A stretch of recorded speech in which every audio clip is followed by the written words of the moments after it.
අද අපි බලමු මෙච්චර උසට කොහොමද උග්ගස් වවන්න කියලා.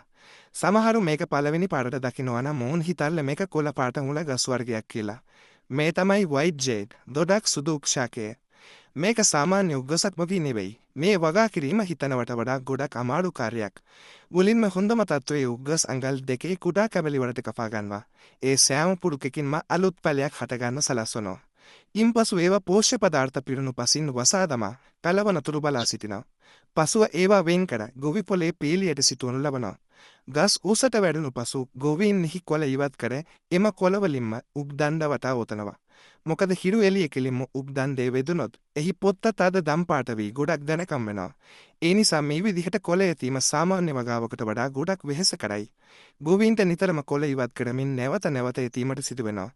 අස්වැන්න නෙලන තෙක් මේ ඔවුන්ට විවේකයක් නැහැ. ඒ තරමටම මේට ශ්‍රමය අවශ්‍යයි. සූර්යාලෝකයේ කෙලින්ම නොවැදෙන නිසා මේ උග්දණ්ඩේ පොත්තල්ලා කහට හුරු සුදු පැහැයක් ගන්නවා. ඒ හරියට ජේඩ් මැණික් ගලක් වගේ. ඒ නිසයි මේට white jade දුක් කියලා කියන්නේ. මෙහි පොත්ත හරිම තුනි. ඔබේ ඇඟිලි වලින් උනත් ඒ ඉවත් කරන්න පුළුවන්. මේ හරිම මිහිරි වගේම සුවඳවත් යුස පිරුළු පළතුරක්.